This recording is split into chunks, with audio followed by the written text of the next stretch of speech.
Muy buenas amigos y bienvenidos una vez más a su canal Academia de Inversores. Fuerte caída de los mercados luego de la reunión de la Fed. Podemos ver que el S&P 500 cayó más de un 1%, al igual que el Nasdaq, y el Dow Jones y el Russell 2000, que venían teniendo una sesión bastante buena, también terminaron corrigiendo. Tuvimos en la reunión de la Fed muchos puntos importantes que estuvo hablando el nuevo chairman de la misma. Vamos a estar comentando estos puntos y también vamos a ver el Summary of Economic Projection, esta gráfica de punticos y las expectativas de inflación, crecimiento de la economía y también, por supuesto, cómo espera que las tasas evolucionen para los próximos años. Todo esto lo vamos a estar viendo en ese documento que nos dieron también en esta reunión. Luego vamos a ver algunas compañías de gran capitalización de mercado que estuvieron corrigiendo. Algunas de ellas aprovechamos para comprar. Vamos a estar viendo cómo quedaron los múltiplos y algunas proyecciones para los próximos años para ver si ya son inversiones a corto plazo, mediano o incluso para largo plazo si alguna está en zona de acumulación. En todas estas compañías, por supuesto, vamos a aprovechar para hacer análisis técnico y fundamental, viendo dónde está el fair value, valor intrínseco, evaluaciones actuales, expectativa de crecimiento para los próximos 5 años y las zonas de compra desde el punto de vista técnico. Sin más, vamos a comenzar. Podemos ver en el mapa de calor del S&P 500 que fue un día bastante rojo prácticamente en todos los sectores. De hecho, el único que se salvó fue el sector de semiconductores con Broadcom, Micron, AMD, Intel, todas ellas subiendo. Sin embargo, fíjense que Nvidia terminó en rojo 1.33%. Algunas compañías de gran capitalización de mercado como Microsoft, Meta y Amazon corrigieron más de un 3%, una caída significativa. Incluso sectores defensivos como el sector de cuidados de la salud, utilities y también el de consumo defensivo incluso terminaron corrigiendo. Así que bueno, afectó bastante los comentarios de la Fed. Desde el punto de vista del S&P 500, al menos aguantamos la media móvil de 8 periodos, lo cual es positivo. Fíjense que si rompemos la media móvil de 8 periodos a la baja, la próxima media móvil importante es la de 50 periodos. También es significativo que en las últimas dos sesiones hemos tenido un volumen creciente negativo. Así que bueno, yo diría que en el corto plazo hay una probabilidad bastante alta de que en algún momento vayamos a buscar la media móvil de 50 periodos. De todas formas, como pueden ver, la estructura sigue siendo muy alcista. En el caso del Nasdaq, incluso corregimos un poco más, pero vean que no llegamos a testear la media móvil de 8 periodos. Seguramente mañana vamos a tener un día plano, no me espero grandes caídas, sobre todo porque recuerden que mañana viernes va a ser un día con los mercados cerrados, así que por lo general cuando tenemos un fin de semana largo, muchas personas prefieren no estar operando, sino mantenerse tranquila con las posiciones. También me sorprendió bastante, vean la subida que tuvimos en los bonos de 10 años, fue una subida de más del 1%. Por supuesto, si las tasas de interés suben, como vamos a ver en un momento que puede pasar, esto puede aumentar el rendimiento de los bonos a largo plazo. Dicho esto, vamos a empezar hablando un poco de la reunión de la Fed y luego pasar a las compañías que quiero analizar en el video de hoy. Vamos a hablar un poco entonces de los temas principales que se tocaron en la reunión de la Fed. En primer lugar, no hubieron cambios en las tasas de intereses, se mantuvo en el rango de 3.5 a 3.75. Sin embargo, el gráfico de punto de las expectativas, que vamos a ver en un momento, mostró que se espera que estas tasas se mantengan en torno a este rango, incluso pueden subir en el resto del año, lo cual, bueno, es un cambio significativo de lo que teníamos en meses anteriores. También llamó bastante la atención que el Comité Federal está muy dividido. Fue un 9 contra 9 entre quienes esperaban tasas estables y también los que esperaban subida de tasas para el resto del año. También faltaba uno de los puntos, son 19 votos. Por lo general es impar para que no haya empate. Pero bueno, ese punto que faltaba, que lo vamos a ver en un momento, fue Walsh, que se obtuvo de votar. Dice él que no le interesa mucho dar este tipo de orientaciones, pero sí le dijo al resto del comité que los animaba a que hicieran la votación. También hubo un cambio significativo en la forma en que trabaja la Fed. Ahora Walsh está dividiendo en 5 comités, 5 grupos de trabajo. Cada uno va a ver puntos diferentes de la Fed. Va a haber uno encargado de estudiar la comunicación, otro el balance de la Reserva Federal, otro la fuente de datos en la que se basa, otro la productividad y el empleo, y también el impacto de la inteligencia artificial y otras tecnologías transformadoras y el enfoque del Banco Central respecto a la inflación. Así que bueno, esto es un cambio significativo en cómo trabaja la Fed anteriormente. También llama bastante la atención que estuvo bastante firme en mantener la inflación controlada. Anteriormente, si se recuerdan, estaban muy a favor de bajar las tasas. Sin embargo, se vio mucho más conservador en esta reunión. Utilizó una docena de veces la palabra estabilización de precio, que, bueno, lo que quiero decir es que espera mantener la Fed controlada. Le preguntaron incluso en la reunión si mantenía el 2% como objetivo y dijo que sí, que por el momento no había cambios. También fue mucho más, yo diría, directo en sus comentarios. Esto se vio también en el resumen que nos dieron. que anteriormente tenía más de 300 palabras y ahora solamente tenía en torno a 130 palabras, siendo muy breve y conciso. Si vemos por acá, este es el Summary of Economic Projections. Aquí nos dan unas proyecciones de cómo espera que evolucione la economía de los Estados Unidos, ratio de desempleo e inflación. Fíjense que en primer lugar ahora estamos esperando que la economía de los Estados Unidos crezca menos para el 2026. Antes teníamos un 2.4 versus un 2.2 ahora. Se mantiene por encima del 2% y para el 2027-2028 prácticamente sin cambio. También el ratio de desempleo se espera que esté un poco mejor. Antes estábamos esperando 4.4% de desempleo para este año, ahora 4.3%. Y la inflación fue el cambio más significativo. En las proyecciones de marzo teníamos 2.7 y ahora estamos esperando una inflación de 3.6 para final de año. Como pueden ver, para 2027 prácticamente sin cambio, apenas un 0.1% por encima. Así que bueno, como pueden ver, realmente la inflación sí espera que cierre este año un poco más alto. También llamó mucho la atención esto de aquí. Antes teníamos para final de año una proyección en torno al 3.4 de tasa de intereses, ahora 3.8. 3.8 significa que están esperando una subida de tasas para final de año. Lo vamos a ver también en las expectativas de los analistas. Aquí lo vemos también en la gráfica de puntico. Cada uno de los miembros de la Fed, en este 18 votaron en total, dan su proyección de dónde piensa que van a estar las tasas de intereses para final del 2026, 2027, 2028 y 2029. Y a largo plazo también. Y fíjense cómo ahora estamos muy concentrados en torno a ese 3.8 que veíamos anteriormente. Podemos ver, de hecho, que para la proyección de la reunión de la Fed de diciembre del 2026, la mayor parte de los analistas todavía mantienen que podríamos estar en torno al 3.754%, que es lo que tenemos ahora. No, disculpen, la probabilidad de que no tengamos bajadas es del 15%, que no tengamos subidas de apenas el 15%. Fíjense, 350, 375. Y la mayor probabilidad, un 85% prácticamente, es que tengamos subida. Tenemos un 43% de una subida, un 32% de dos subidas. Yo diría que esto es bastante malo para la bolsa en términos generales. Pero bueno, realmente estábamos esperando que mantuvieran las tasas estables y ahora hay una alta probabilidad de que suban las tasas al menos una vez. Vamos a ver qué pasa. Por el momento esto afectó bastante a la bolsa. Una subida o bajada del 0.25 no afecta demasiado, pero bueno, si ya empezamos a ver subidas del 0.5, inflación pegajosa, ahí la cosa se puede poner un poco más difícil. Una acción que corrió con muchísima fuerza fue Meta, más de 5% de caída. Esto significa que se liquidaron aproximadamente unos 60 billones en acciones, casi 70 billones en acciones de Meta durante la sesión. Vemos además por otra parte que el PER ya está rozando el PER 20, que históricamente es un múltiplo muy atractivo para comprar Meta. Y también fíjense que el ratio precio-flujo de caja en 11 veces se ve bastante atractivo también. Para el próximo año podemos ver que se espera que cotice un PER futuro de 16 veces, los flujos de caja bastante bajos con toda la inversión de capital que están haciendo. Pero bueno, como pueden ver a largo plazo el crecimiento que se sigue esperando en la compañía es muy bueno. Tengan en cuenta que esta es una compañía que tenemos tanto en el portafolio de largo plazo como en el portafolio de trading. Y en el portafolio de trading lo que hicimos fue abrir operaciones con opciones en la zona de los $520. ¿Por qué en la zona de los $520? Porque ahí fueron los mínimos anteriores. Es una estrategia a 30 días. Si en 30 días la acción está por encima de los $520, nos quedaríamos con todo el crédito de esa operación para trading. Como vemos también ahí, para largo plazo están unos múltiplos muy atractivos. Fíjense que el forward PER para 2030 está por debajo de 10, lo cual es muy barato. Así que bueno, creo que para largo plazo está muy interesante también y por eso estuve acumulando para esta perspectiva del portafolio de largo plazo. Si quiere llevar su trading inversiones al siguiente nivel, los invito a que se unan a nuestra comunidad de Academia de Inversores, donde compartimos las compras y ventas para los portafolios, compartimos estos portafolios todas las semanas, va a poder encontrar libros, presentaciones, indicadores técnicos de TradingView, análisis profundos a compañías, directo diario para miembros, servidor Discord con miles de inversores hablando de bolsa todos los días, también los cursos de análisis técnico fundamental, opciones financieras y temas generales de bolsa. Y muy importante, acabamos de lanzar el Stock Tracker para darle seguimiento al fair value o valor intrínseco de las compañías, así como su precio objetivo.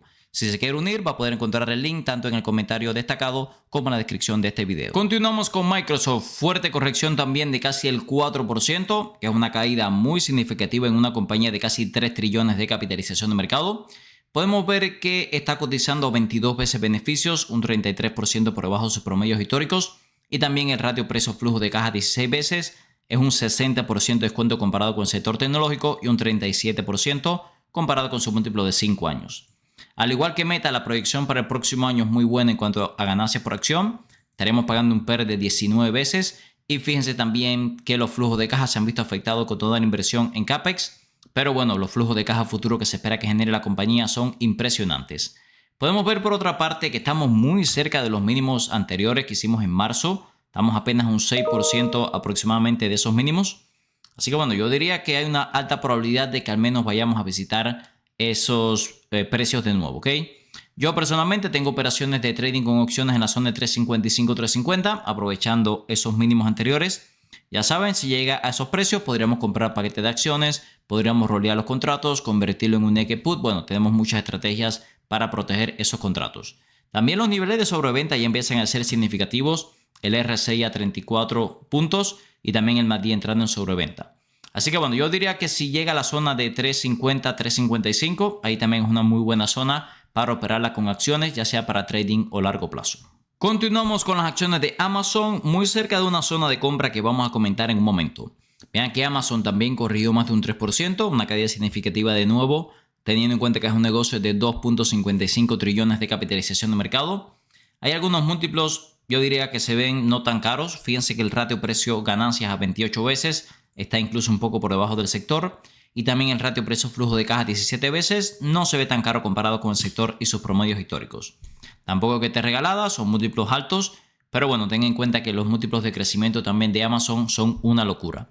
Para ponérselo como referencia, en 2025 los ingresos crecieron un 12%, las ganancias por acción un 28%. El problema, al igual que el resto de las Big Tech, estuvo en el flujo de caja, que como pueden ver cayó bastante y se espera que en este año fiscal 2026 incluso los flujos de caja sean negativos.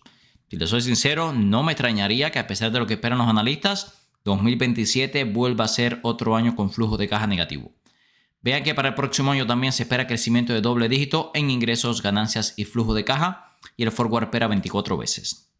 Tal vez no se ve tan barata como Microsoft y tampoco como Meta. Esa ha sido una de las razones por la cual no he estado comprando acciones de Amazon, pero bueno, creo que sobre todo para largo plazo tienen sentido los múltiplos actuales. De hecho, si hacemos algunos cálculos, vamos a ver por acá. ¿Qué múltiplo futuro le podemos dar a una compañía creciendo al 20%? Le voy a dar un PER 25 por debajo del PER actual.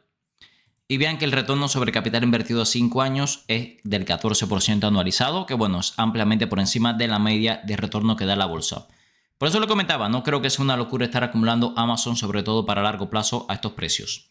Vemos por acá, yo personalmente voy a esperar algún tipo de toque a la media móvil de 200 periodos para el portafolio de largo plazo. Vean todas estas veces que aquí lo estuvo reconociendo. Si tiene ruptura, por supuesto voy a seguir aprovechando para comprar. Podríamos incluso operarla con opciones. Hay algunos problemas. En primer lugar, el IV rank no está demasiado alto. La volatilidad, vean que está en 25, no está demasiado alta. Algo positivo es que la próxima fecha de reporte de ganancia nos quedan después de 30 días. Podríamos hacer algún tipo de operación buscando yo diría, rebote en la media móvil de 200 periodos.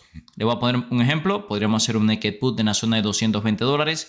Vean que están dando más de $200 de crédito. Podría ser un put credit spread en 220, 210. Aquí nos están dando un retorno sobre capital invertido altísimo también. De hecho, podemos hacer el cálculo de cuánto es este retorno. Vamos a ir por acá al Option Return Calculator. Este es un reporte que tenemos en nuestra herramienta de inversión. Nos están dando $121. El máximo riesgo 879. Faltan apenas 30 días para ese contrato. Sería un retorno anualizado del 167%. Como pueden ver, excelente. Además, tenemos un 82% de probabilidad de éxito, que es bastante alto.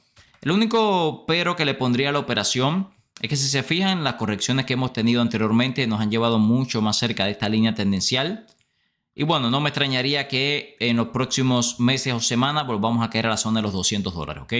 Así que solamente haría esa operación si usted realmente quiere comprar un paquete de 100 acciones en Amazon. Y bueno, sería bastante capital. Por eso por el momento voy a esperar. Si vemos algo más de caída, media móvil de 200 periodos para el portafolio de largo plazo. Y si vemos ruptura de la media móvil de 200 periodos, podríamos tratar de buscar contratos para comprar acciones en la zona de $200. Continuamos con las acciones de Netflix. Netflix ya la habíamos analizado recientemente, volvió a corregir un 2%. Y lo más interesante es que está muy cerca de mínimos de 52 semanas y está con unos niveles de sobreventa significativos. Recientemente también la tuvimos operando en el portafolio de trading con opciones. Creo que no está para nada mal. Podemos ver aquí que hay algunos strike price bien interesantes. Si nos vamos, por ejemplo, a 65 días. Este naked put que hicimos en la zona de $65, creo que todavía tiene sentido. Podemos ver que nos están dando $97.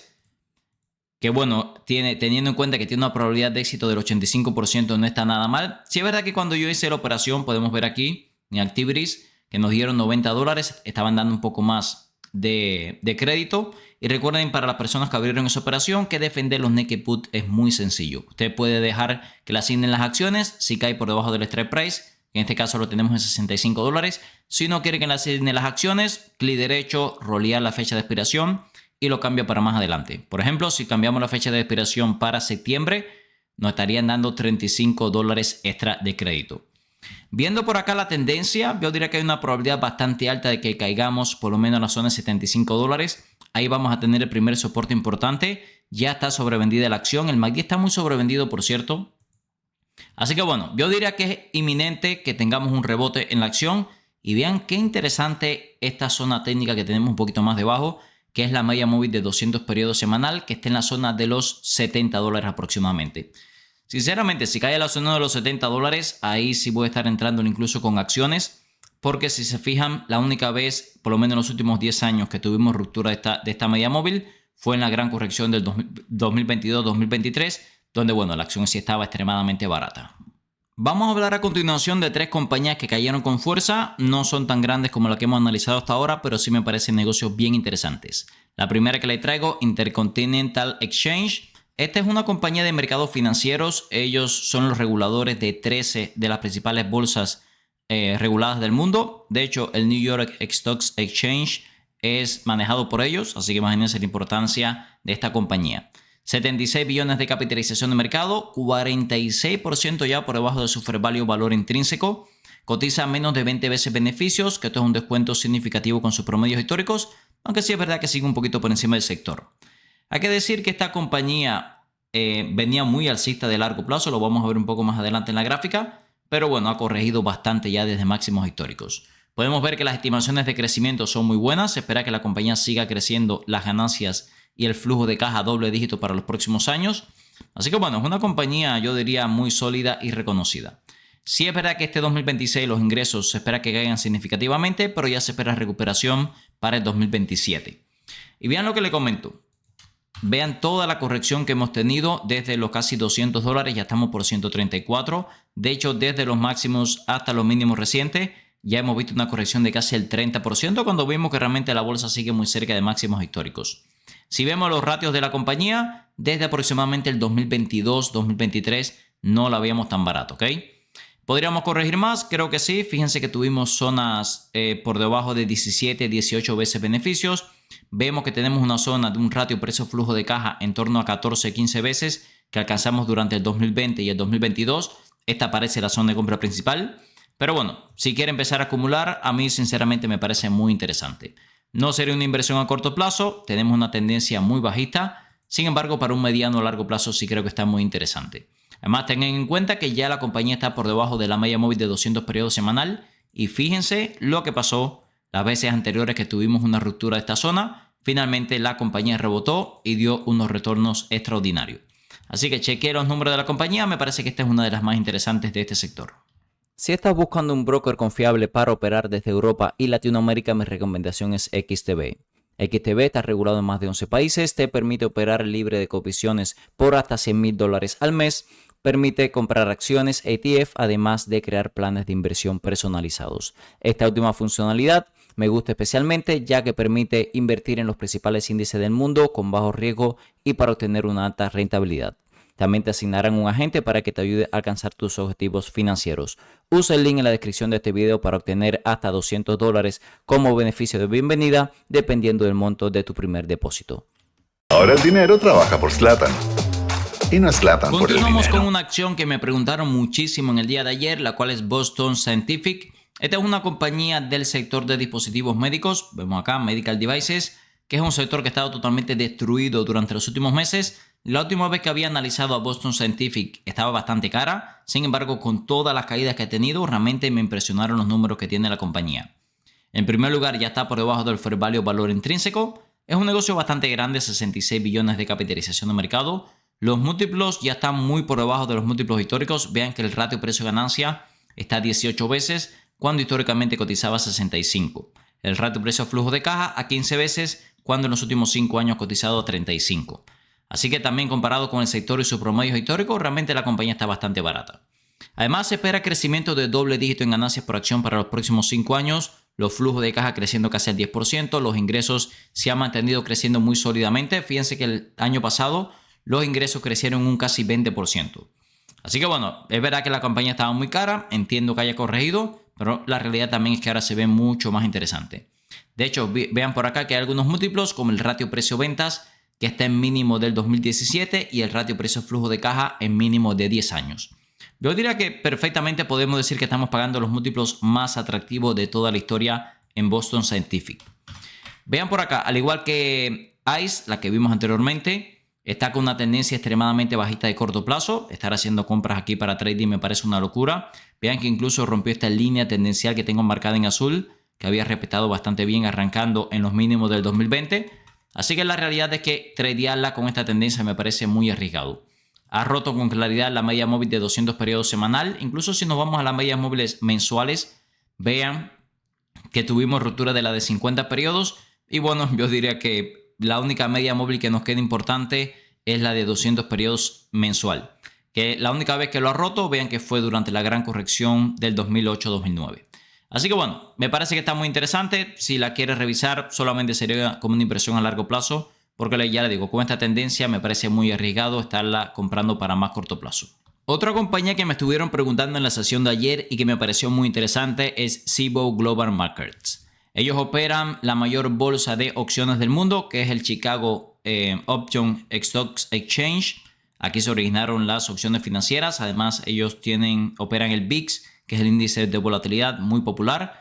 Bueno, esos serían los dos activos más populares que tiene esta compañía. Como podemos ver, el mismo sector que ICE, Financial Data and Stocks Exchange, es más pequeña, 26 billones de capitalización de mercado. Por supuesto, el New York Stocks Exchange es la mayor bolsa del mundo. La de Chicago de opciones es más pequeña, pero se ha vuelto extremadamente popular. Y fíjense que en el caso de Cboe estamos por debajo del fair value valor intrínseco. Ya cotiza algunos múltiplos por debajo de sus promedios históricos, como el ratio precio-ganancia. Aunque fíjense que hay varios de ellos que todavía están por encima de los promedios históricos, así que perfectamente podríamos tener más caídas. El dividendo por encima del 1%, pero no es demasiado alto. Y vean las expectativas de crecimiento, doble dígito en ganancias por acción, aunque los ingresos y los flujos de caja un poco más, yo diría que un crecimiento menos agresivo. El forward PER a 18 veces no se ve nada mal. Así que bueno, yo diría que está a unos múltiplos interesantes, tal vez algunos un poquito caros, lo cual me hace pensar que podríamos ver algo más de corrección. Fíjense además que en las últimas 2 sesiones hemos tenido un volumen bajista significativo. Tuvimos ruptura de la media móvil de 200 periodos. Si vamos a gráfica semanal, vamos a ver que todavía estamos muy sobrecomprados en gráfica semanal. Es una compañía que durante todo el 2020, 2022 incluso vimos toques a la media móvil de 200 periodos semanal y todavía estamos un 30% por encima de esta zona. Así que yo personalmente esperaría un poco más de caída. No es que me disgusten los múltiplos de la compañía, pero sí me da la impresión de que podemos ver un poco más de corrección. Como vimos en el video de amigos, la reunión de la FED afectó bastante la bolsa en el día de ayer, con el S&P 500 cayendo un 1.25% y el Nasdaq también más de un 1%. Ahora ya tenemos proyecciones de que podríamos tener una, incluso 2 subidas de tasas para final de año. Tuvimos también algunas acciones como Meta corrigiendo más de un 5%. Aprovechamos para comprar acciones y también operar con opciones. Microsoft 3%, casi 4% de caída. Creo que está a precios muy interesantes también. Amazon me da la impresión de que podemos ver un poco más de corrección, por lo menos hasta la media móvil de 200 periodos. Netflix muy cerca de la zona de soporte $75. Y también algunas otras compañías más pequeñas, pero a precios muy interesantes. En primer lugar, Intercontinental Exchange. Creo que es una compañía que ya está en múltiplos atractivos. Boston Scientific también me gusta. Y en el último caso de Cboe, creo que es una compañía que todavía puede caer un poco más. Recuerden que todo este contenido es con fines educativos, ya que yo no soy un asesor financiero. Si les gusta el contenido de nuestro canal, se puede suscribir ahora mismo, activar las notificaciones para no perderse ningún video nuevo. Nos pueden dejar un comentario, respondemos 100% de los mismos y también nos pueden dejar un like que nos ayuda a seguir creciendo. En la descripción de cada uno de los videos del canal y también en el comentario destacado siempre les dejo en el primer enlace nuestra herramienta de inversión en Smart Investor Tool, que utilizamos hoy para análisis fundamental, y en el segundo enlace nuestra plataforma para la comunidad de Academia de Inversores, donde compartimos los compra y venta para los portafolios, libros, presentaciones, artículos, análisis profundo de compañías. Ahí tenemos también el Stock Tracker para que le dé seguimiento al fair value, valor intrínseco de las compañías, y también el precio objetivo. Tenemos también directo diario para miembros, servidor Discord, los cursos y muchísimo más. Muchas gracias y nos vemos en el próximo video.